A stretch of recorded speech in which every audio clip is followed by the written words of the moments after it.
So here we are for the May 28th, what will likely be the final work session. I think next month we'll be digging into the report itself. But this is the May 28th meeting of the Corporate Housing Task Force.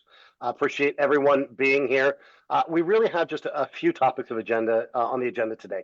One, Pierce has joined us from the Office of Legislative Legal Services in response to some of the questions that folks had raised. We've now had our stakeholder outreach sessions. Some were more well attended than others. We had a good showing last week from our local government folks, so we'll give you a little bit of a readout on what we heard from them, and then we'll go through where we see that sitting with all of the ideas that you've generated, see if you guys want to shift any of those, and then we'll talk about the plan to get this report, the full draft of it wrapped up quickly over the governor's office and ready to release the end of June. But Adam, do you want to do the introduction of Pierce?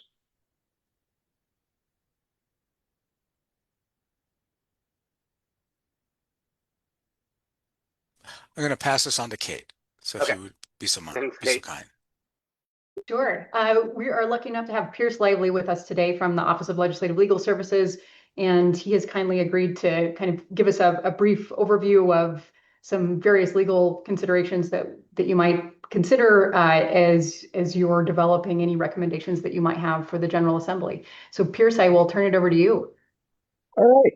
Thanks, everyone. All right, I'm going to go ahead and attempt to share my screen here. Forgive me for the 2 or 3 minutes it always seems to take to make sure I'm doing it correctly.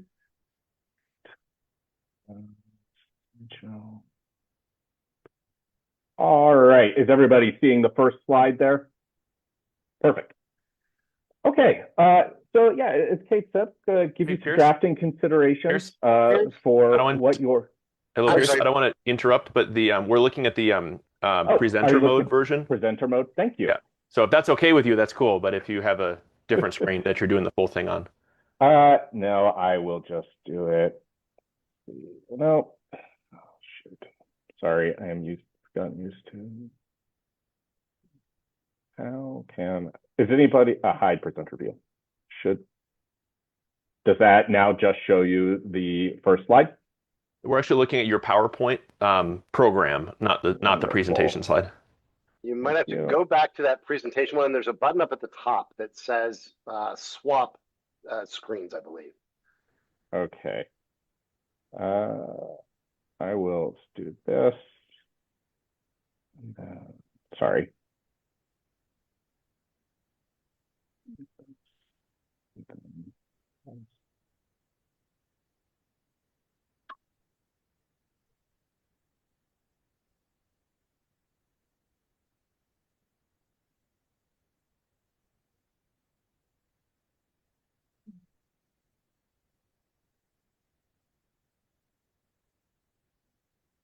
All right, and so you said up here. Click on that one, and then when you get to that presenter slide that Teo was mentioning, up at the very top where it says display settings. Oh, here, yep. And then you'll be able to swap presenter view. All right, how about that? Looks great. Wonderful. Well, I hope the slides are worth it after all of that. Okay, so instead we're going to go over some things that your task force has been tasked with, just to give you an overview of what I'm going to talk about here. I'm going to start with an introduction, both of my office and of myself, so that you kind of know where I'm coming from. Then I'll give about 5 considerations for what legislation, things you might want to consider with legislation, specifically in the state of Colorado. Then I'll talk about some approaches that I've seen in other states that have either been passed into law or that have been considered but not ultimately passed into law. And then finally, I'll open it up for questions. Even though there's a mark for questions at the end, of course, as I go through, if anyone has anything, please feel free to ask as it comes along. All right, so first thing is it says an introduction to my office. I'm an employee of the Office of Legislative Legal Services, which is the nonpartisan, I think it's better and best to think of us as like in-house nonpartisan counsel for the legislature. And one of our primary duties is drafting bills for the legislature. So if you all make legislative recommendations, more likely than not, a member or multiple members will request to have those recommendations drafted as bills, and I or someone else in my office will draft those.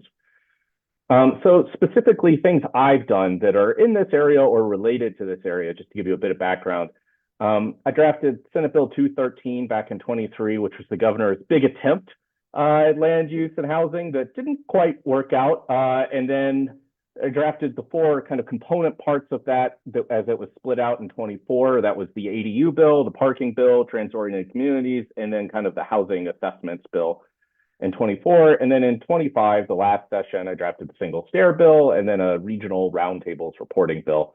And then not quite related to corporate ownership here, but relevant in terms of local government, state government collaboration along these lines. I've drafted the various property tax bills over the last few years, just to kind of give you a background of some things I'm familiar with and where I may be able to help out with questions. All right, so I think that the first consideration that you all should have is the role of home rule in the state of Colorado. Home rule manifests in two different ways. We have home rule municipalities and home rule counties. Home rule municipalities, most of the larger municipalities in the state are home rule municipalities. And a home rule municipality is a municipality that adopts charter that can regulate local and municipal matters, and those regulations are not preempted by state statute. In other words, if the state comes along and passes a law about, say, the conduct of elections in a municipality, the home rule municipality, those home rule municipality charter provisions, to the extent they conflict, will prevail. We'll talk about some ways kind of around that and how to address that on the next slide, but that's a general outline. Home rule counties, these are rare. Currently, there are only two. You may have heard, though, that Douglas County is potentially looking to be one of these in the relatively near future. A home rule county, like a home rule municipality, can adopt a charter that regulates certain things within the county that would preempt state law. However, with a home rule county, that's limited to the organization and structure of the county. So I don't think that's something you'd be very likely to run into with the areas you all are looking at here. Okay, so how has the General Assembly addressed home rule? Well, as I said earlier, the main thing that a home rule municipality can do is adopt this charter that preempts state law. However, there's some it depends to that, as there always is with the law. The it depends of that is whether the issue being controlled in the charter is an area of local concern, mixed statewide and local concern, or statewide concern. The idea being here that if a home rule municipality adopts something in its charter that impacts the entire state, the state can come in and preempt the home rule charter, even though it is a home rule charter. There's been constant litigation about what falls within this matter of statewide concern versus what's in the local concern and is completely controlled by the home rule charter. And then interestingly, as you see in the example on this page, what's a matter of mixed statewide and local concern? That makes it a bit less clear where there's going to be control between the municipalities and the state. The state has decided in the last few years, both in the housing and land use area and in other areas, to add at the end of a legislative declaration, which is a statement of the General Assembly's intent, a statement to the effect of whatever is in the bill is a matter of mixed and statewide local concern. And this is the General Assembly or the state trying to get ahead of municipalities exempting themselves from the various requirements in the bill. Because as I said earlier, the majority of large municipalities in the state are home rule municipalities. So if you have something that's intended to address housing and most of the areas where people live exempt themselves, it's not going to have much of an effect. So the state has tried to get around this potential preemption argument and has included this statement of mixed statewide and local concern.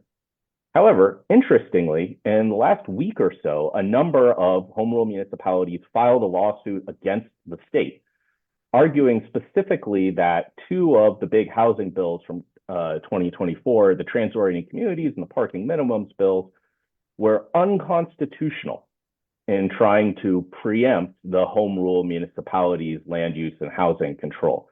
Since that lawsuit was just filed recently, we don't have resolution there, but I think this is a big question, both for the state and for the local governments, about how far can the state go in telling the local governments what to do in the housing and land use area. Okay, that's home rule. And then on a more practical level, something to consider in these areas is scope. That is, who do you want these bills to apply to? if you have, for instance, something even as simple as a reporting requirement, and you impose that reporting requirement to all local governments in the state, that burden is going to feel very different depending on the size of the local government, right? If you have a small town, that's going to be very difficult. If you have something like the city and county of Denver, it's probably going to be data they're already reporting and won't cost much for them. So there's a question of like, well, where do you want this to apply? That becomes even more true the more expensive and the more extensive the regulations or reporting requirements get. So a number of the bills the General Assembly has passed in related areas in the last few years have limited their applicability based on things like population characteristics, size, or characteristics of the local government, like whether it's within a metropolitan planning organization, or in the case of single stair, whether it has certain kind of fire services available. Interestingly, the Transit-Oriented Communities Bill looked not so much at the size of the government, but whether those local governments were within what the bill called a transit-oriented community. Related to scope is not just the scope and how or who it applies to, but when it applies. Whether it's something on the reporting end of the spectrum or something more on like the zoning land use side of the spectrum, it's usually wise to give a bit of time for those requirements to go into effect. How much time that is so case by case that it's hard to say. Often somebody from DOLA or from the local governments can help out with what kind of timelines are reasonable for that. All right, assessments or reporting. So this is something that's become particularly popular in the housing and land use area over the last few years, is that people generically recognize that there's a housing shortage or housing costs are too high in Colorado, but it's very difficult to get from there to specific policy recommendations. And one of the first steps is trying to determine what the situation is on the ground in all the various localities that could be affected by legislation. So there's been a number of bills that have required various assessments or reporting. And I gave three kind of common examples of what that looks like. The first is to have the executive branch do some sort of assessment or reporting. Usually this is within DOLA. It could be within different divisions of DOLA, depending on the area. You know, maybe it's division of local government, you know, who knows? But like it's usually within DOLA. Then you have local government assessments. This is where you task the local government itself rather than a branch of the state government with explaining what's going on within the local government. And the next kind of a middle option is getting some sort of regional entity to produce these assessment or reports for multiple local governments at the same time. All right. Reporting. I talked about assessments, which is, as I said, it's figuring out like what's on the ground, but then there's a question of how do you report this information to try to make it helpful.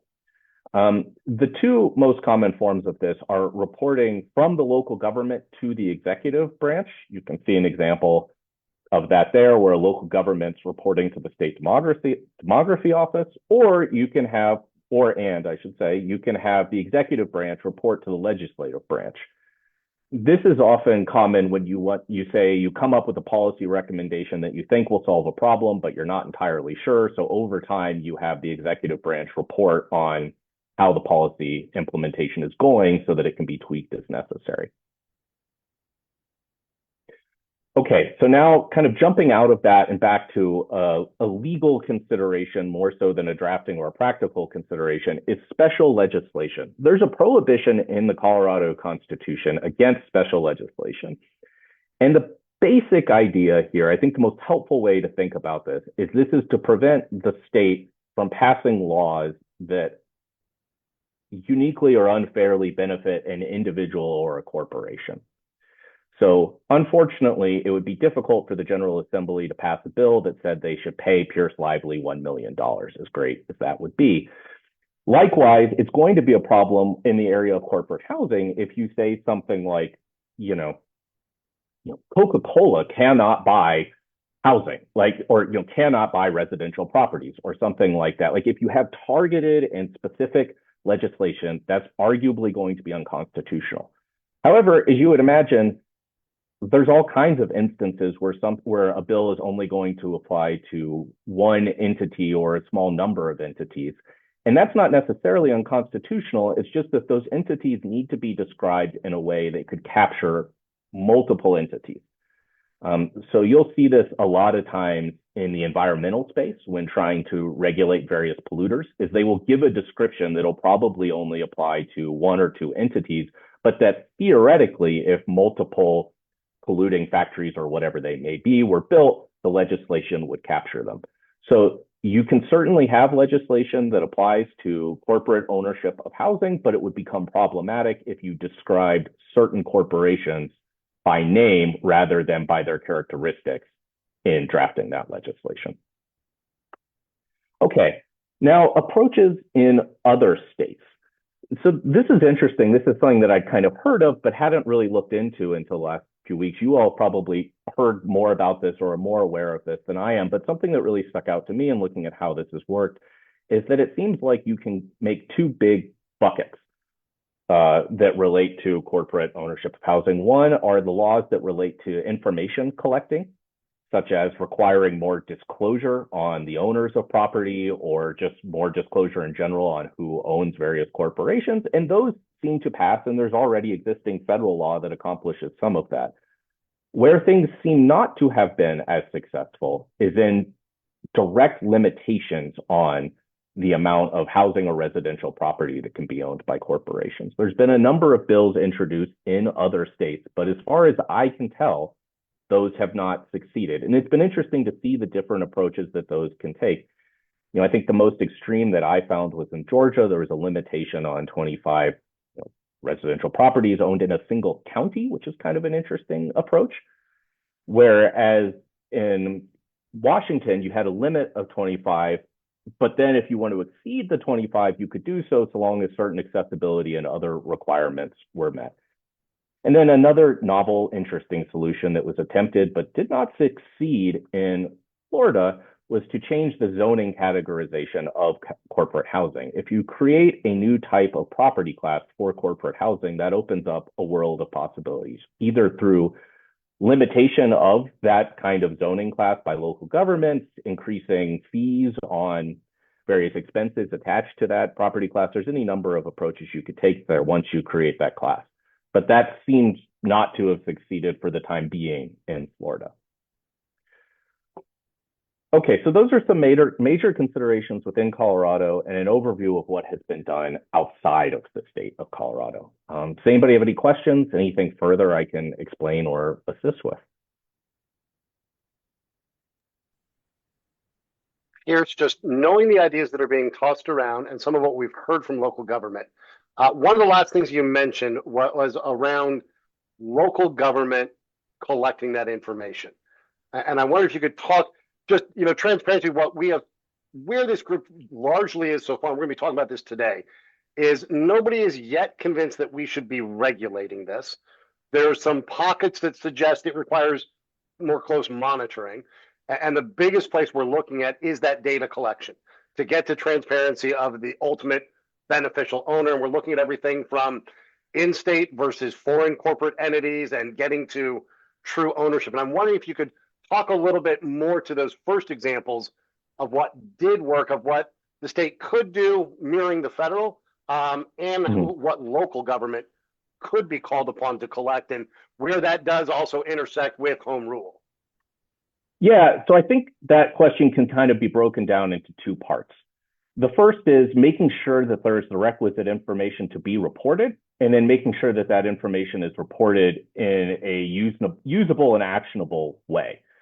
So I think making sure that the requisite information is collected is going to depend on what kind of information you want. It's interesting, if you look across the state right now, there's different disclosure requirements in different local governments. Like, for instance, I know the city and county of Denver requires more disclosure on the owners of various rental properties. So, perhaps that would be a place to look, see like, well, what does Denver require, and trying to require similar things in other locations. And so I think you start there. And as I said, there is already some federal law about disclosing corporate ownership, but I don't really know, honestly, if that's specific enough for what you're looking for, because I think that's more generic. I think you all are looking at a narrower area of law than just general disclosure around corporations. So I think looking at what Denver has done for disclosure of around rental properties is probably a reasonable place to start. Now, as far as collecting that information in a usable way and what to do with it next, I think you have kind of two main options. The first option is that you require the local governments explicitly in a bill to report to either the legislature or the executive branch. You say, on or before January 1, 2027, or whatever your date is, local governments, and then if you want to, you could do this by size or by type, shall report to, and then you give a description. That, on the one hand, is probably going to save some money, which is wise in a tight budget circumstance, because you're putting the cost on the local governments to do the reporting. So that's one option. The other option that comes to my mind, at least, is to have some part of the executive branch work with the local governments to collect this information and to do the reporting. The advantage of doing that is that you don't have to know exactly what you're looking for when you get started. I mean, you need some broad descriptions, but you can rely on the knowledge and expertise within the executive branch to come up with more careful descriptions of what it is you're looking for. Kate and Adam can talk to this better than I can, I suspect, but depending on how that's structured, you might incur some sort of cost, though, because it might be that they require additional FTE or something along those lines to collect that data. So those are kind of the two main ways you have that. That's again, whether you have the local governments report directly or whether you have, presumably, the executive branch go around and collect that information from the local governments. Now tying into home rule, I don't think you're really going to run into home rule here. You're looking for, I think where you would start to run into home rule issues is if you got more into the regulation space. I mean, frankly, what that would play out as is if you say, we think either there should be no limitations on corporate ownership or housing, or we think there should be. Either way, if you try to regulate or turn off regulations, home rule municipalities would presumably come back and say, no, this is a matter of local concern. This impacts the character of our local governments. We think this impugns on our zoning codes, land use, whatever in particular. And as I said at the beginning of the presentation, right now, legally, it's a little unclear how that would work. I think there's arguments that could be made on both sides. But I think so long as you are in the reporting space, that's not a problem. I mean, as Representative Lindsay knows, how we pass numberless bills requiring reporting from various local governments, and that's fine. And I certainly don't want to step on the members. It's just, since that was kind of at the crux of what we've been talking about. Mm-hmm. Members of the task force, do you have other questions for Pierce about, from either a process standpoint or a technical standpoint? As you think of, and again, I'll remind the categories we've been talking about are public awareness, are this transparency of ownership, which gets into the ultimate beneficial ownership. So far in the regulation of ownership, we've said we need to know more. And then we get into the additional study and analysis and the continuous monitoring, which speaks to what he was just talking about on more data collection. But members, do you have questions for Pierce, given what he laid out, how legislation can tackle these pieces prior to us going into a discussion of where we stand with these ideas? Hello, I have a question, Pierce, and hello, Barrick. I don't know that we've actually even had a chance to talk. I'm sorry that I've been busy, not been available for these meetings. This is really one of my super interests, passion projects, and to miss these meetings has been very sad, but I do watch them. Pierce, what do we have in Colorado already on this transparent? You were talking about things that mirror the federal law in some states. What do we already have existing as far, as in Colorado? Obviously, it's not enough for, me and Rep. Sharbini a couple of years ago trying to find some of this information, but is there already things, just give me the foundational of what we already have as far as transparency reporting in this space that you know of currently?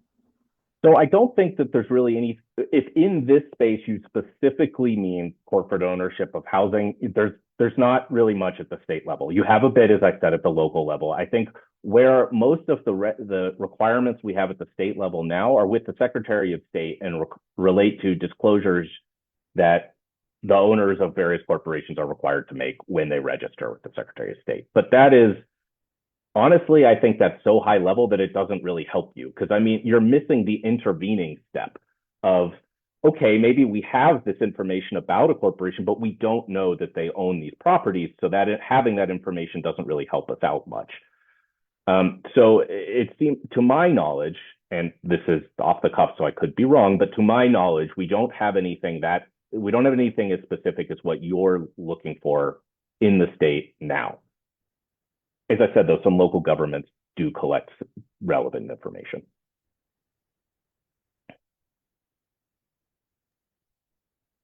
Hi, Pierce. Thank you so much for being here. I found that presentation very helpful. I'm Kinsey Hasted. I do policy work for Enterprise Community Partners, an affordable housing organization. And I apologize if I missed this in your discussion about the local government piece. And I think Barrick and Carrie will have more to share on what they've heard from local governments. But in thinking about any statewide attempt to support local governments in that collecting data to try to get at that important information point you just identified with Rep. Lindsay, are you aware if there's any consistency in the entities at the local level who are the best poised to be collecting that information, or to be providing that information, I guess, to some kind of state repository? No, I think it's going to shift depending on where you are in the state, is part of my hesitancy there. Yep. And so, no, I'm a little uncomfortable giving kind of a blanket answer there, because I think it's just going to depend where you are in the state. I think the way I would attempt to answer that question if I were asked by a member in the process of drafting a bill is I would talk to CML and CTI. That would be where I would start. Yep. And because they would be able to give you a better answer about that than I would. Thank you. Frankie. Frankie, just there you go. Thank you. Thanks. Just to follow up on Kinsey's question. So property records are public in Colorado, right? All of the counties have that data recorded and anybody can search them. The question then is, if the owner of record, who's the owner of record, and additionally, ownership can change at any time through the purchase of a property, but I could buy a property and I could do a quit claim deed at any point to add a family member or remove a family member or add an entity or take an entity off. So there's the question of ownership when a property is purchased. Also, anytime there's a change of ownership, and that's all public record, but the challenges in gathering that, and then also understanding if it is an entity, who's the ultimate owner behind the entity. And Frankie, I will just add, and we'll talk a little bit more about this when we talk about the feedback we got from stakeholders. But in talking with local governments, and we did reach out to CML and CCI and CCAT, what we heard from local governments was, you're right, it's searchable technically. Some of these literally are still on DOS-based systems, so the ability to search may be limited, or some of this is not in as accessible formats. They also emphasized how different the data schema are across all of these jurisdictions, what fields are labeled what is collected. And then I think that this big issue that we'll talk about in a few minutes is this, so that's who's listed, but who's the who behind the who?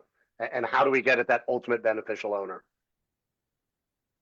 Yeah, I agree with that. I do think it's probably the more rural communities that have the challenges with current systems and reporting around that.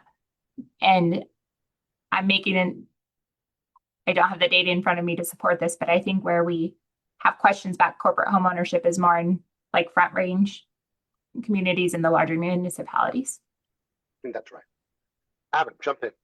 Yeah, you know, this is consistent with what we've found when we look at the data that we've gotten from CFC, is that there's, you know, a large number of LLCs and partnerships and everything that some of them share common business addresses that are different than the residential addresses, but there isn't a straightforward way of aggregating those.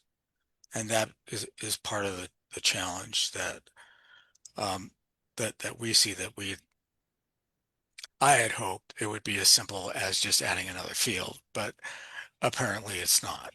So that's you know, the question that we need to think about as we go forward. So just to make that one observation. That's probably getting to be a good pivot point for us to talk about what we've heard so far and where we are, since we all talked a month ago on the ideas. But before I do that, does anybody have any more questions for Pierce? Okay. Pierce, I don't know if you're jumping off or if you're sticking around for a few. I am going to jump off. However, if you all have any questions about kind of the more mechanics of how this would work, like what crafting a bill would look like, or any questions that would require me to do a bit more research than to just think off the spot, the best way to get those to me is through any one of the members who serve on the task force, because I can give them answers that I can't just give anybody. But often members who serve on task force are happy to pass that kind of stuff on. So to the extent you all need anything, happy to respond and help as best as I can. Thank you. Really appreciate you joining us today and for that presentation, which I know everybody found extremely helpful, and that offer, which we undoubtedly will take you up on as we start putting these ideas to paper in the coming days. All right. Well, thank you all, and good luck with the rest of your work. Thanks, Pierce. All right. I am going to do a little bit of screen sharing just to move us through and ground us in some things. What I'm going to do is share the slides that came together from our last conversation, and this is what we used to guide the conversation last week with some local government officials, and earlier today on a smaller but open call to some real estate folks and some others. But this really gets into the categories of ideas that you all have identified as including in this report. I want to walk through these. I'm going to go through all of them first, and then I want to come back through and talk about them through the lens of what Pierce just shared and through what we heard, particularly from local government. But you'll see we've got these 5 categories. One that you all identified of the need for better public awareness, talk through that. This big elephant in the room of the transparency of ownership. The question of should there be regulation of ownership? And you see, I put the note in here because of where you all were on our last call, that there was really a sense that we're not ready for that. And I didn't want to spook people on our stakeholder calls. And then these other 2 categories, which kind of come together around additional study and analyses needed and the continuous monitoring. On the public awareness, what we summarized from our last call with all of you was 1, addressing the concerns, the assumptions, and the data about corporate ownership, the need to be transparent about both the negative effects, and some of you had named some of the benefits, like does corporate ownership for rental purposes have a positive effect? So sharing information on both sides, providing the public and local officials with the information about these pockets of corporate ownership. I think that was one of the big things we took away from that last presentation and from some of you, that when we talk about averages at the city and county level being 2.6, 2.8, 3% along the lines of the national average, those weren't as alarming. But when we dug more deeply into smaller community pockets, there might be areas that there are concerns that those countywide averages mask a bit. So providing data about that to really inform and provide opportunity for local discussions. And also increasing understanding about the types of corporate entities and their utilization in different transactions or holdings. Some of what we heard from you and from some of these stakeholders was people jump to corporate owner bad, individual owner good, and do we need to do some educating that there may be a reason someone puts that in a family trust, someone puts that in an LLC while they're renovating, or just the different types of entities that are used versus those that are for-profit entities that are scooping up whether it's raw real estate or individual homes, to operate a for-profit business. The transparency of ownership. I think we'll probably spend a good amount of time today digging in to see where you want to land in this paper. But really things like what role the state can play in increasing transparency. And I think Pierce just gave us some of those options. What the role in the lift will be for local government collecting data about ownership. And here's where I'm going to speak directly to. The most feedback we got was on last week's call when we had a couple dozen folks from different local governments join. And they talked about, number one, the personnel lift that it would take, that they likely would need some FTEs and probably some technical resources, database redesign to be able to collect this. And several of them brought up having, frankly, some pretty archaic systems that aren't designed to be as friendly and searchable as maybe if they were designed with that intention up front. So they named the personnel costs and some technical costs if they were going to be collecting a lot more robust data. The challenges of state versus non-Colorado based entities. And I think Pierce alluded to some of what we could do in mirroring the federal. Do you want to contemplate requiring that true transparency of ultimate beneficial ownership? And then again on transparency, defining and describing these different levels of types of corporate ownership. And I know I'm going through these quickly. I just want to put it all on the table so we can talk about this as a package. On the regulation, it's an intentionally blank slide. And that was because all of you had said that until we know more about the data, you weren't ready to advocate that there be, whether it's regulation on how many units a corporate entity can own, or whether there would be fees or conditions associated with it, that we really needed, what are the next two slides, some additional study and analysis of just what is happening, particularly when we start looking down into the weeds. And some of the ideas that we took away from our conversation on our last call was, what are the potential benefits of partnering with some municipalities of certain sizes or local housing authorities to collect data and study the impact of the corporate housing in their communities? Some folks have named that we're really, when we look at the higher percentage ownership, it's the Front Range and it's some of our I-70 West corridor. Should we be doing additional analysis in some of those pockets we started looking at, whether that's in far northeast Denver, whether that's in parts of Adams County, or whether that's part of our mountain corridor, where preliminary data, as best as we've been able to analyze it, suggests there could be a disproportionate or materially adverse effect from corporate ownership. We're just not ready to make that conclusion and make recs based on it. Should we continue looking at interventions implemented in other states and localities? Pierce shared what he's been able to find. We did another deep dive and we haven't found much more, but there could be some ongoing effort monitoring that. Is there the need to continue studying how does corporate ownership not just affect where it exists, but in the surrounding areas? Does it affect rents in neighboring counties or communities? Is there an effect on things like housing instability and evictions? Then taking a more of a national look, are there some communities nationwide that could be bellwether indicators that parallel some of the communities and the pockets that we're looking at? And we just may want to suggest that those be monitored and tracked as leading indicators that match what we could see here if similar conditions unfolded. And then the idea around, do you want to consider state-funded data collection that could be published for access by the counties, by the municipalities, and by the housing authorities? And then the other part of this being the continuous monitoring, potentially creating a framework to continuously monitor for shifts in the corporate ownership to get that early warning indicator where there may be a correlation. And I want to make sure we're talking correlation and causation, not the same, but does a correlation with housing pricing and availability where we see an uptick in corporate ownership suggest we should be taking a careful look and potentially taking action there? Should we do some targeted monitoring of those pockets that we're all talking about where there are those early indicators or trends that could suggest adverse effects for home ownership? Should we be monitoring things like year-end data of home ownership?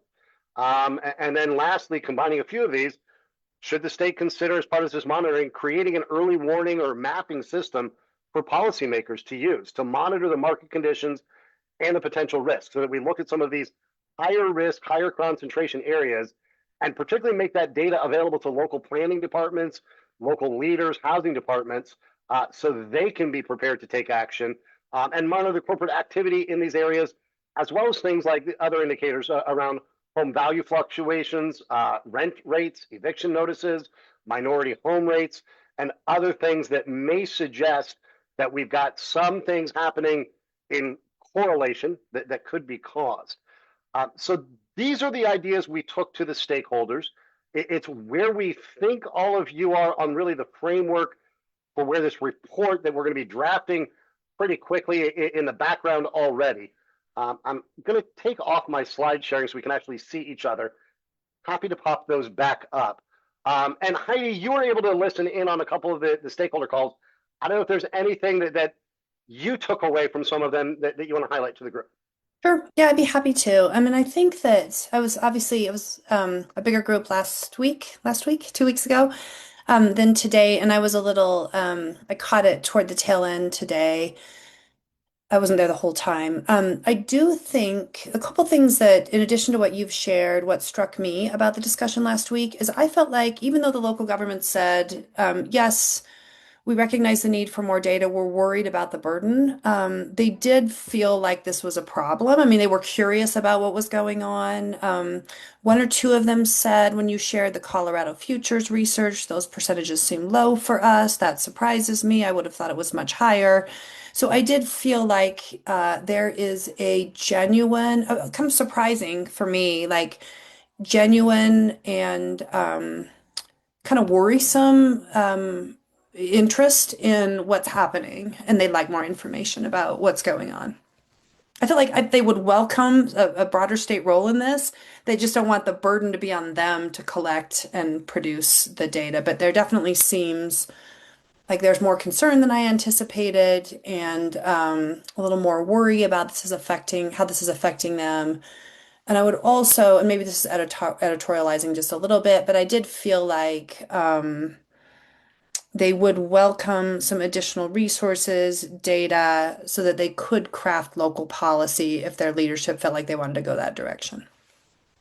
I think those are some great characterizations. And it was a very interesting mix. You know, we had a couple of commissioners from Boulder. We had a conference room of 6 or 8 people from the city of Centennial. So we had very different perspectives there. And I agree, Heidi. I think everyone was interested in the topic, appreciative of the dive you all have done into it, and really want to continue to understand it. And frankly, it seemed like they were a little overwhelmed by where do we even dig in. And I think a lot of sense of this is one piece on a very urgent and fast spinning wheel of housing that intersects with jobs, that intersects with transportation, that intersects with so many other things. Kinsey, you've got your hand up. Jump in. Thank you, Barrick, and thank you, Heidi. That's all really helpful and interesting to hear. I don't know if you had the chance to notice any differences or commonalities depending on where those local folks were from. I would say no, and that surprised me, Kinsey. Yeah, I mean, I think I think Barrick, there was somebody from Arapahoe County, possibly a commissioner from Arapahoe County, and it was pretty equal across the board. I didn't feel like anybody had a strongly different opinion, and I was maybe this is sort of I assumed that the more suburban, sort of more hands-off in terms of regulatory approach, jurisdictions would have been the ones that said, time out. We don't really want a heavy hand here. This makes us nervous. And in fact, they expressed the opposite. It was like, we need more information. We're worried about what's going on. We'd like to understand this problem a little better. And they're sort of, I would say, depth of interest in the issue surprised me. I will also say and Barrick did a really nice job of explaining the boundaries of this task force. They wanted to know more than just the corporate ownership. They were real curious about short-term rentals, vacation rentals, sort of anything that is a non-primary owner, occupant. or renter occupant, they wanted to really know what that was doing to their markets and what was going on. So I felt like there was a genuine expression of, we'd like more information. We really want to understand our housing markets at a level that we don't feel like we understand them, and who is kind of pushing, who's kind of moving the needle, and what should we worry about. Super I interesting. appreciate that, Heidi. And I'm just looking, Carrie grabbed me the list of attendees, and it ranged from the city of Fountain and Archuleta County to Boulder County to Loveland, Arapahoe County. CCAT was on. I had a conversation with CML's lobbyists. And I think everybody, to, Heidi's point, everybody equally saw this as a problem. The only difference I could see it, and it was a minor one, was make sure you're not telling us that the state is going to come and tell us what we have to do, tell us how the state is going to help us. I had somebody ask, so is Governor Polis about to issue an executive order limiting how many things people can own, which I'm sure was, the meeting being held in the shadow of the executive order about what municipalities might lose on housing. Those things were in the air.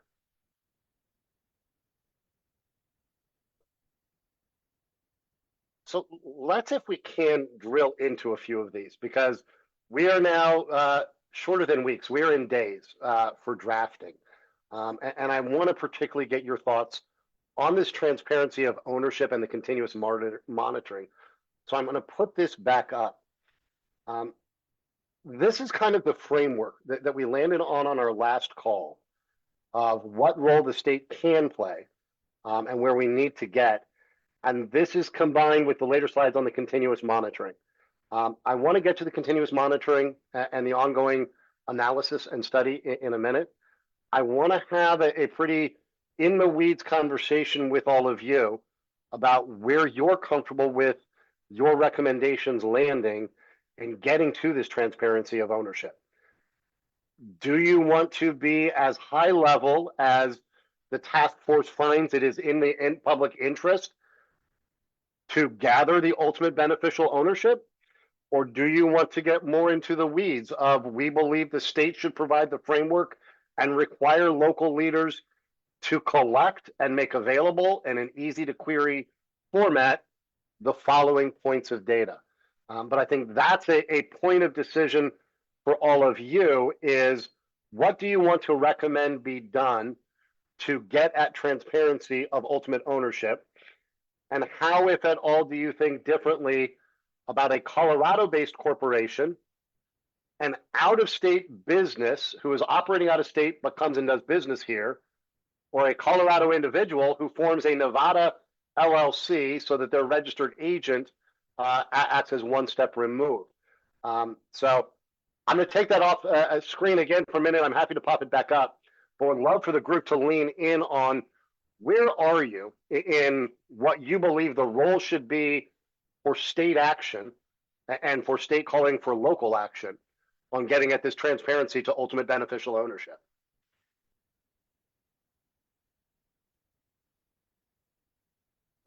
I think everybody knows I'm not afraid to call on people. Kinsey, you smiled first. I'm going to call you in here and then get Teo in here. Sounds good. Based on what we have read, what we have heard from stakeholders, including what you're describing from local governments, I would lean toward being more specific as opposed to more general. I think, to me, that seems like it is more responsive to what we've been hearing. I do think the framing of that specificity is important and will be felt important by particularly those local governments. I mean, I think the state providing, kind of using some of the language you had, Barrick, the state providing the framework, and I think the word require will trip a lot of people up, that the state require local governments to provide certain pieces of information. I wonder if the report might be more reflective of something like providing a framework and support to local governments in identifying providing data. And I think also maybe leaning into the fact that those are the like identifying the long-term goals and outcomes of where the transparency, where we recommend the transparency get to, so that the report and the task force don't immediately create a kind of a sense of hesitancy or resistance from local governments who are saying they want more information, but who might be a little bit taken aback if they feel the report is suggesting a big sweeping bill come from, you know, the legislature in 2026. So maybe just kind of considering the framing and the outcomes that we want to be identified in that specificity. Taylor, I'm going to go to you, and then Rep. Lindsay, fair warning, I'm going to call on you next, because I would love, you know, what we just went through with the cuts we had to do, and we're in for it next session. So I would love, after Teo shares, your thoughts on how we can offer language that offers a scope or a range of ideas, thinking about the fiscal note we may get hit with, and the pushback on unfunded mandates that some may call. But Teo, to you first, your thoughts on how do we want to roll out and message what we're calling for here? Sure. I guess I would say what's most striking to me, or what I think to me is the kind of the North Star as I'm looking at this, is thinking about focusing on outcomes and not owners. To me, that's the important thing. And so I hesitate to think about getting into the minutia of reporting on how many units does this particular group own, and how many units do they own nationally versus locally, and how much they own in Denver versus Jeffco. If it's not clear that makes a difference, because I think to me, what's important is the outcome. Specifically, what does the impact of the fact that single family home is owned by a rental housing provider of any kind as compared to an owner occupant, right? That's the outcome that is most concerning to me. And as I've mentioned many times at this point to this group, I don't think it's clear that there's a definitive statement that can be made from this group, or certainly not from the data that I've seen, about the nature of that outcome. And what I mean by that is, obviously, if it's owned, if that single family home is owned by a rental housing provider, that means that single family home is not available for an owner occupant. I guess the owner occupant could bid on it to buy it. But nonetheless, let's say that that the plan is to hold that single family home. That obviously is, you know, if you're a single family home buyer, an owner occupant, that limits the pool of housing available. If you're a renter household and you don't have the option of buying a single family home, the existence of that rental house available to you is a benefit, and that expands neighborhood access. I would also just note that, again, to reiterate the difference between outcomes and owners, I would note that we've heard from this task force that when it comes to rental housing providers, it's not clear at all to me that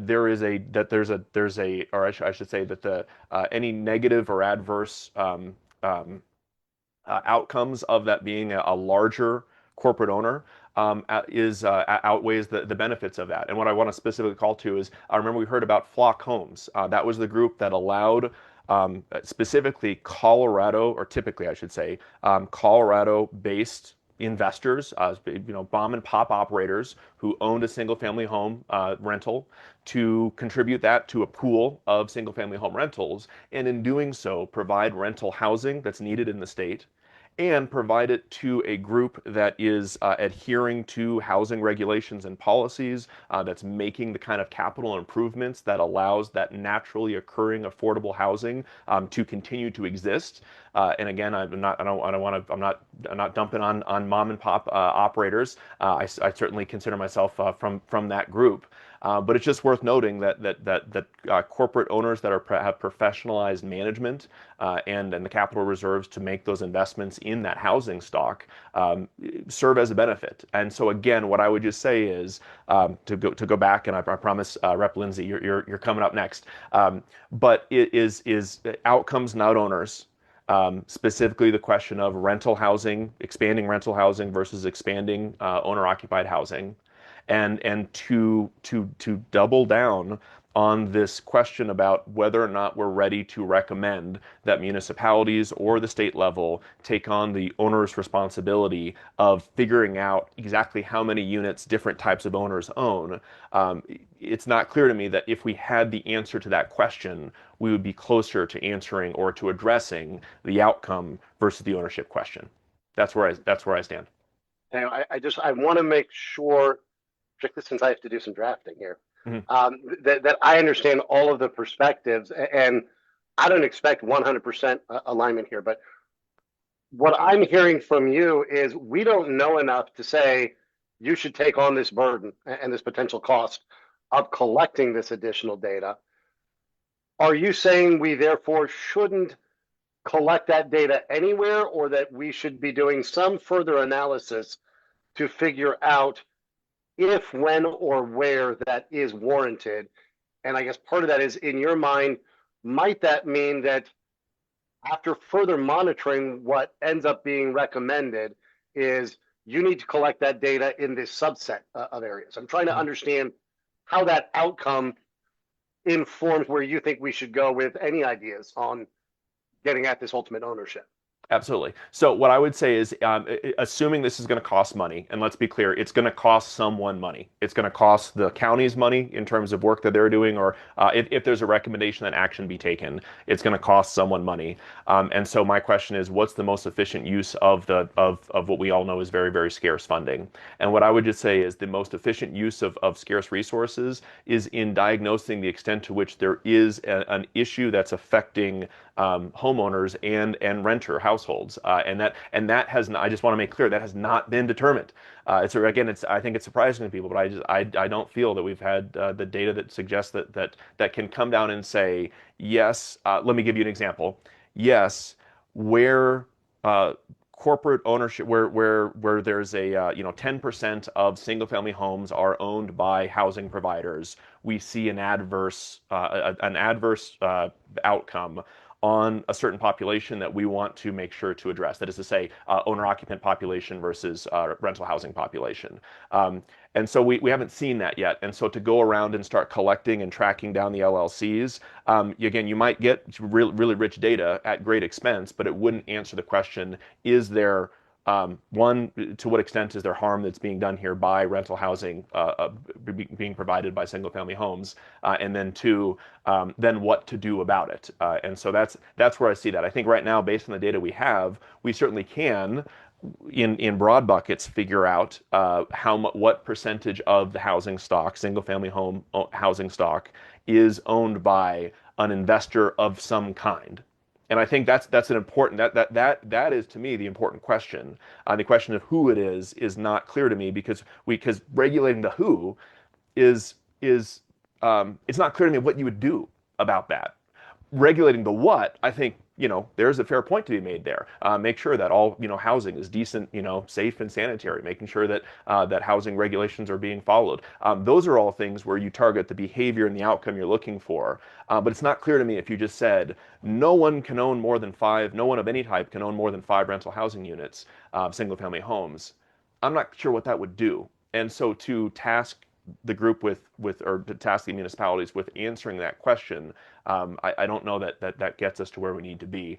I'm still interested in what are the impacts that we're trying to, there's interest in trying to address, both for potential single family home owners and for rental households. And until that is established, the impacts, positive and negative, for both of those groups, and a judgment is made that this group is the one we're going to try to nudge the market towards, I don't see the benefit of the additional detail work or minutia that's going on. That's my take. So Barrick, I've said a lot of things. Back to you. Let me pause and ask if you have any questions on that. And I see other thoughts are out there. I appreciate you being so articulate and clear on both your position and the rationale, the thinking behind it, and letting me push you a little bit. Let me go to Rep. Lindsay, and then to Heidi, and then to Lori. Hey there. So I was just making a big list of things that I wanted to tackle, and so maybe it'll be kind of in order, but maybe I'll come back to things. obviously, I've said this a million times, the reason this bill became this task force, this task force was spawned out of not being able to find data in the first place. Rep Sharbini and I back in 2023. And so was so thrilled to even see what this task force has done. I want to dig around in that map so badly. And I will get to that eventually. So that was the genesis of this bill. When I look at this issue, I have come to see it as kind of a horseshoe issue where I have some very, lefty friends, I have some very right friends that both come to the same place of like corporate ownership of housing. This is a problem that needs to be tackled. And so for me, I was like, well, I've seen some things, I've seen some articles, some news reports. Is this something that needs to be tackled? So that has always been where I come from on this. I agree that at this point, there's no regulation recommendations that I think we should make based on what I've heard from all our task force, nor that I would be willing to run in the legislature. But I think so something that from this public awareness perspective of dispelling myths that this is a super problem in our housing market could be helpful from a point of people just not using that as a talking point if it's actually not a serious issue statewide. I think it's always good to, hammer down to like what the actual issues are. And so from that, I am excited about even if we find something and saying, oh, it is only this percentage in this particular state that's impacted by this. I am very curious because on the map that I could see during the last meeting, I saw you focus in on like Montbello and GVR, and also Northwest Aurora, which is where I live, has pieces of that. And so while I totally appreciate, Teo talking about like a corporate owned rental, well, maybe that's better taken care of. And that's something that I consider. And I'm like, oh yeah, that is something to consider. I think what I'm wanting to nail down on the impact of this is like, if people want to be renters, that's awesome. And if they're happy in their phase of life being a renter, awesome. When it comes to a community like mine, where home ownership is, especially in an entry-level area like mine, almost virtually taken off the table, that's where I start to be concerned. If people want to rent and don't want to deal with, repairs and all, there are many reasons why people rent. When it becomes that you have no choice but to rent, that's the larger picture that I'm looking at, and looking at this of like, what piece is this issue bringing up? And so through our mapping, it does appear that this is not an issue that, statewide is hitting equally. But I am very concerned for the areas where it is, because I don't want people to be, and this is one of my more like right-wing colleagues on the floor always talks about, you will own nothing. The government's trying.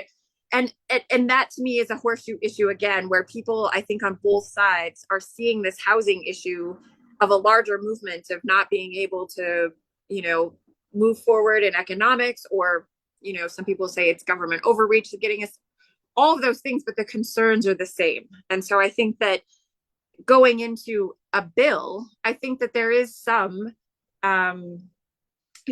interest across the aisle in a bipartisan way of, at least at the very least, knowing exactly what we're looking at. And as I've talked to my own county assessor many times in the beginning of this process, it's like, well, yeah, you can look at this info, but it doesn't tell you very much because you don't know who's what, or there could be one person having 100 LLCs and all these things. And I think generally people don't like that concept if they know that people are somehow using the way that they register properties in a way to, get around this transparency piece. I think people in general are fine with transparency that I found on both sides of the aisle.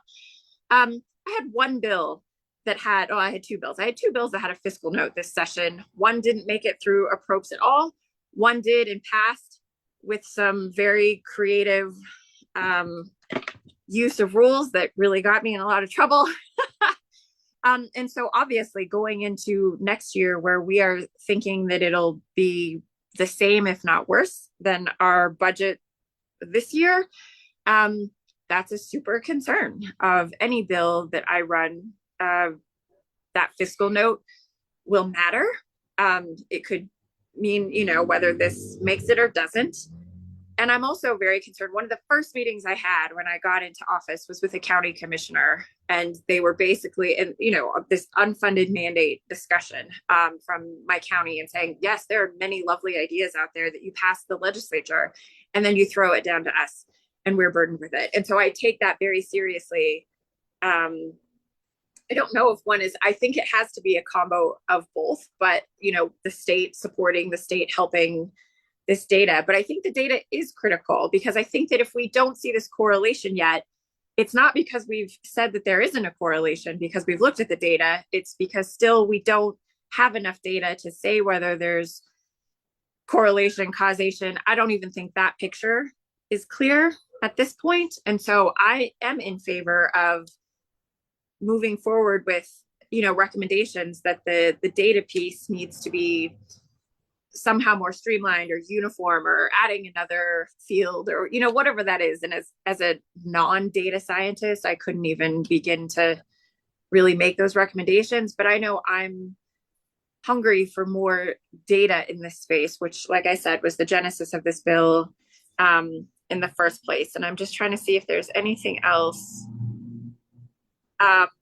Just in a community like mine, of course, I would rather a person be renting than not have any housing at all, which is something that my community faces. But I think that to me, I think that there is a general concept of homeownership being kind of a financial goal, for people to have control of their own lives, their own property, for, wealth building and those kinds of things. And so I don't see that has changed, where renting has somehow become on par with home ownership. And so for us to have communities around the state where home ownership is far higher than in my own community, I don't think it's just because the people in 42 aren't interested in home ownership.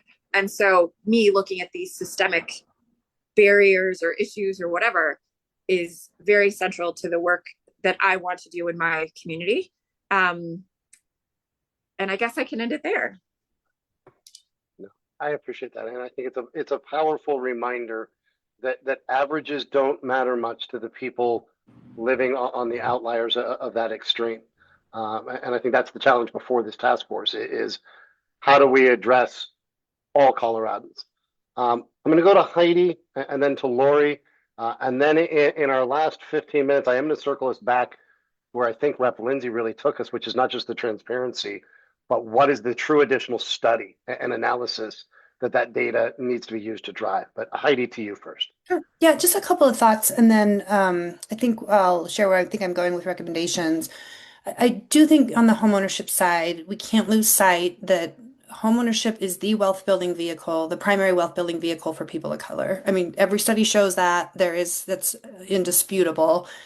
And so that it is really important. I also, to Teo's point about unfunded mandates, and I've seen this in fair housing work, when there are regulations that are imposed on local governments, if they can't properly report or enforce, the regulation is ineffective. And I think that's something that we also have to look at things through the lens of effectiveness. It's not just that it's an unfunded mandate and it's unfair, but it doesn't get the job done if it's not done well. So just to consider that. I feel like I want to be careful of not, in our recommendations, of not losing the value of all the wonderful work that not only this task force, but Colorado Futures has done, particularly the mapping, as Representative Lindsay referred to. And I'd love to see a recommendation that's not asking too much of local governments, but for those who are interested in taking this the next step forward, where the risk is the highest, enabling them to be able to do that. So providing them with the maps, the data, guidance, potentially some leadership from DOLA staff, and maybe some financial compensation if they want to take this further and figure out for the Adams County, the Arapahoe County, Pueblo, maybe Mesa counties of the world who feel like we're in a high risk situation and we think this could become a problem. We'd like to study this at a greater level. We're handing over the data, the research, the maps, and potentially having DOLA or state staff, or state demographer staff, assist them with those next steps. I mean, that's just sort of one idea. I'm not going to ever abandon the early warning database because I think that's really important. And I think the conversation a couple of weeks ago confirmed that there is, sort of building upon that, a need for a dashboard or some information that's bigger than this sort of tailored research approach that I just mentioned. So those are my two thoughts. And I'm going to go to Lori and then Frankie. Before I do, just Heidi, picking up on what you just shared, I think this is the conversation we do need to have. Is I'm looking at some of this additional study business around the potential benefit of partnering with some communities who would like to. And Rep. Lindsay, I don't know if this looks like a pilot program with whether it's a competitive or a formula grant where there is the potential for state-funded data collection to work with these communities to understand where in some of these pockets and the preliminary data is suggesting problems. And Heidi, I think that doesn't at all exclude this last thing under continuous monitoring around that idea of an early warning map of if this group isn't ready to say, let's call on the whole state to go all in on collecting the data soup to nuts, do we want to look at one or two additional fields that you do want to push for collection of? And do you want to look at some type of state program to work with some of our communities? Let me get in Lori and then Frankie. I should be quick. So speaking for the 64 counties, although they haven't asked me to do that, working for DOLA, working for the Division of Property Taxation, I want to be mindful of requesting changes in their systems. They don't all use the same system. They run many different systems. And so the idea of trying to add a field or add some way that we could collect this data a little more succinctly, for some counties, they may say, yeah, sure, that's easy. We can do that. And other counties are going to be like, oh my gosh, do you know how much it will cost us? The legislative changes that have happened in the last few years, Representative Lindsay, no bash on you, but the changes that have happened in the last few years from legislation have impacted the assessors dramatically, drastically, expensively. And so just keep in mind that an ask of them for more at this point will be difficult for their offices to manage. And the problem a little bit I see with looking at home ownership is if a regulation is set forth that says, okay, you can't own this many, or we're going to look at LLCs or some of the things that have already been brought up, they'll change how they record documents. And then you're still chasing that same dog around the yard. They'll just, instead of recording them as LLCs, they'll come up with something else. They'll put them in their kids' names. They'll do different things if there's a regulation that's put in place that they feel limits their ability to buy and sell property. I personally don't see where our data supports legislation at this point in time. I know Teo spoke to that a bit too. So I just, Barrick, you asked for our opinion, so that's why I'm at with that. I love the idea Heidi spoke of, Representative Lindsay spoke of the outreach being, hey, look, we've looked into this. The data doesn't support something statewide, but here's the data. Because it does indicate in areas, I'm in Western Colorado, I'm in Mesa County. I see all the affordable housing movement that's trying to take place over here. It's still ridiculous. I've worked for government pretty much my entire career. I rent a house. Our housing market over here is insane. My daughter is trying to sell her townhouse to buy a house, and I'm like, oh my gosh. As an appraiser, I'm like, please don't pay that. But that's what the housing market is. And so you know, there's that understanding. Could people in Mesa County take some of our data and look at it and analyze it? And I know not pushing it back on the commissioners is, I understand that, because there have been some things pushed back on commissioners. Set local requirements, you know, VRBOs, for example, they can do their own lodging tax. They can set those things up. So I understand not pushing this onto them, but they know directly what's happening in their communities. And so maybe giving them this data, sharing this data, like Heidi was talking about, giving them the map, letting them look at all that, maybe that opens them to working with their regional manager from Division of Local Government, Department of Housing, Division of Housing, all of those things. Because I do think DOLA is amazing. I love working for DOLA. We just need to get that information to the right people. And that's all I have. Thanks, Lori. Frankie, you had your hand up.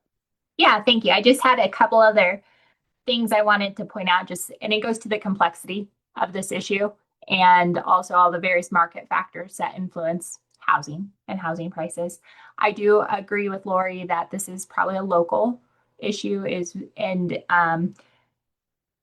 if the state wants to do something, I think the best way to do it would be to invest in the counties and help them with their databases if that's a way to get more information. But I do just want to point out, or I guess I have a question. We talk about sharing the data we collected and the map that was created.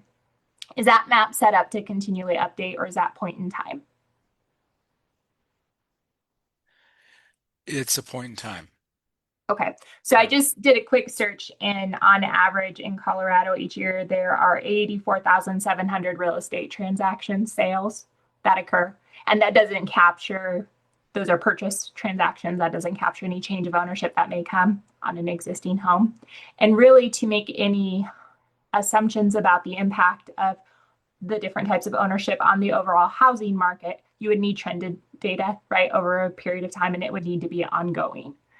So there is value in what we've collected, but it's immediately outdated, right? And we'll have limited use going forward. And so for Rep. Lindsay, that's one of the challenges I see around this. And I do agree that any reporting requirement is going to be expensive and have a cost, and where does that live? Those are just a few of my concerns. Thanks, Frankie. We've got limited time. I really want to push to see where the group is on the idea of some additional data collection. I've heard clearly from Teo, we just don't know enough to justify putting a burden on locals. I've heard others say that, well, we need to partner with some communities to get a little bit more data. I'd love to hear from folks what your thinking is as we're wrapping up this conversation on the data. Is it that our report's going to end with the commentary that we don't have sufficient data? Pockets suggest this is a local issue to be addressed, but the burden of collecting all necessary data is excessive.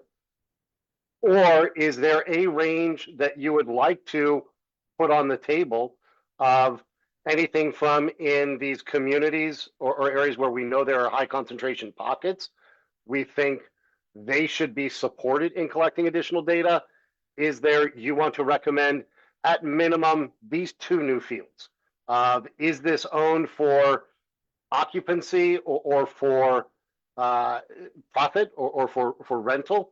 Or do you want to even contemplate a small working group? I'm not talking anything on this scale, but a small working group of assessors who could come together and talk about what data could be collected. But where do you all want to land on collect no more because it's not justified and expensive versus we should get a little bit more? And Adam, I saw your hand up first. Let me go to you and then Teo. Yeah, one idea that came up in your slides, and it sort of speaks to Frankie's comments as well, is having a better time period. The idea of collecting like a summary report of some sort annually is probably better than having to dig through assessor records which get updated daily, right? that's one thing. I'm also interested in this idea that Heidi brought up about trying to get a better capture of the variety of different types of ownership. You know, short-term rentals, um, second homes, those sorts of things. And I wonder if there isn't an opportunity to actually find funding or support to help bring assessor data collection up to a workable standard. There's just three ideas that make going through, knowing that this last part certainly would require funding. So there's some ideas. Thank you. Thank you. Teo and then Kinsey. Sure. Thank you. And again, I want to thank everyone for their ongoing comments. That's one of the things I've enjoyed about this group is the diversity of opinions, and I think that's what this group was designed to do. So I'm thankful for that. I would say to piggyback on something that I think Frankie was getting at, but I'll if you weren't, I'll take the fall for it, Frankie. In terms of answering your specific question, Barrick, one of the things that I think deeply about is in what I certainly is important to me is the expansion of affordable housing. I am cognizant of the fact that there is just a limited amount of time, energy, money, and Rep. Lindsay, airtime on the issues, and so I'm very cognizant of when a legislatively authorized task force comes and says, here's where we should be doing more work on this topic. If that's where we can make progress, and if that can help, then I'm all for it. What worries me is creating something that soaks up airtime, precious capital airtime that won't move the needle, and that's my concern. And so what I would just note is I would say first and foremost, Barrick, I think we have to be very careful about in terms of phrasing it to say, oh, it's too complicated. We think there's a real problem here, but it's too complicated, and so we're just not going to address it. I wouldn't want anyone to come away with that because that's not how I feel. And I know that's not how you feel, by the way, not how you feel because you're neutral, but I don't think that's how you interpret it. But I certainly don't want that to be a thing because my thing is it's not because I think it's too hard that we shouldn't do it. If it's hard and it's worth doing, then I'm in the front of the line. It's that I don't think that there's the data. I should say the data does not support from what I've seen, the data does not support that that the additional reporting is going to be something that's going to lead to actionable conclusions that can help expand affordable housing, and that's where I come from. I do think that, to Heidi's point, that absolutely in the report, I think there is tremendous value that this task force can provide to policymakers at the Capitol or around the state with what we've found, and a couple of things that are on my list, specific things that I'd like to see in the report. First and foremost is the findings of the level of corporate ownership. Again, I think that if you ask the typical person, what percentage of single-family homes are owned by corporate entities of any kind? I think the typical consumer, based on what we hear in the media and stories, misgauges that by several orders of magnitude, and I think that's a problem because if we perceive that there is this monstrous amount of single-family homes that are being gobbled up rapidly by private equity groups, that's alarming. All right, that sounds alarming. When we find out that it's something like 1.5% to 3%. Suddenly we start to say, okay, again, not to be ignored, but not where we can move the needle and not where the representatives who have very limited time to run bills and capacity to run bills should be, using that precious resource, which is their effort and their political capital and their airtime. I think trends are also important, and that gets to Frankie's point, which is looking at the trend over time. Again, I think if there are people certainly that I run into that are under the impression that there's a massive ramp up in ownership, corporate ownership, and that could be very dangerous. That if the trend continues, we're looking at a situation where there's going to be a significant amount of homes that are owned by corporate entities, and if we feel that's bad, then that trend would be concerning. I think showing that that's not, the data shows that's not the case. And so I think, again, this gets back to a public education benefit from a report from this task force showing what the actual true level of corporate ownership of any kind is. And again, I'm concerned about outcomes, not ownership, but in terms of total mom and pop to the biggest owner out there, what's the total size of the pie that they have? I think that finding would be surprising to most people, that it's not as significant as they think, and that piece of information would be useful. I think the trend would be useful, and then I do think that a statement in the report addressing what I believe is a lack of impact of that. That is to say, we have, and again, I certainly stand to be corrected if someone in the group wants to argue otherwise. But I think that this task force, which has spent 2 years looking at this and really thinking in depth about these issues, I think it is significant to say this task force has not found that there is a significant adverse impact from corporate ownership of housing. And again, that's not to say that it's not possible it's out there, but I do think it's important to say we haven't found it, because that allows the constituents that Rep. Lindsay, that you serve, to say, look, expanding affordable housing is from my perspective, is one of the #1 priorities out there. And we need to look at those areas where we can move the needle. And this is not one of those, is what that the data, that's what's telling me. And I don't want your time getting gobbled up by something which a task force that spent 2 years looking for it has not found there to be a significant impact. Sorry, I know you've just taken us to the end of time, and I do want to have the chance to chime in and say I would actually feel uncomfortable with that statement being made. I don't think we can be that declarative that there is no impact one way or the other of corporate housing. So I want to make sure to get that on the record in our closing moments. And just to offer that it kind of is puzzling to me why we would consider making a recommendation that there is not enough information to prove any impact, and also say that we don't have a need for more data and information. I think a call for ongoing, the ability to make the analysis from the Colorado Future Center not just a point in time analysis, but to be able to look at trends over time and to create the ability for further research, further analysis, and understanding, as Representative Lindsay has said that she's interested in, to be done. We do somehow at some point would need more information and data that could potentially be overlaid with other data sets and information. I will stop there because I know we're done with time, but I guess I will say one more thing. I'm also comfortable with a report that says that there was discussion among the task force on these items, right? That there may have not been complete agreement on these items, but a report that does also accurately reflect what we have heard from all the presenters, what we've seen from data and conversations we've had about particular concerns on localized neighborhood impact. And unfortunately, I know this morning, Barrick, we didn't hear much from stakeholders in those areas, but I don't want to lose the importance of that either amid, a statewide average point, as you have well said in other places, Barrick. Thanks. No, I appreciate that. I appreciate everybody. I am dropping in the chat a link to that deck that I was sharing. It's what we used for the stakeholder sessions. I know we're already at what, Wednesday? If I could ask folks by Monday or Tuesday to take a look at that and send me your additional thoughts on what you are and are not comfortable with, where you do want to lean in on.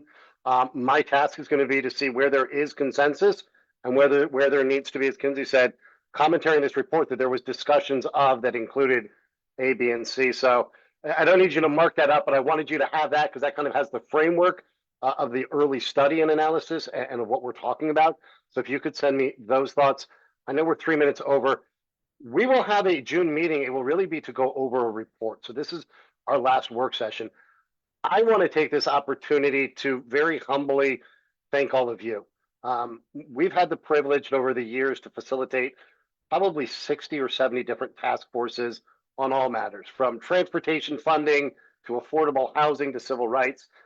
There is often a knee-jerk reaction of the legislature empowered us to make recommendations, so let's write some new laws and require some new things.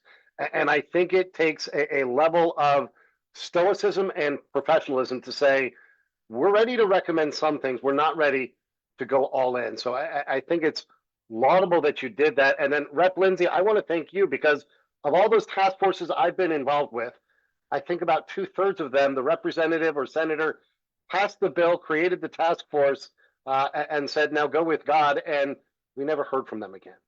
And your continued engagement, your commitment to listen to what this group of people with subject matter expertise and lived experience are bringing to the table is the kind of leadership we need in the legislature. So I want to thank you for the leadership on this and being here listening to everyone.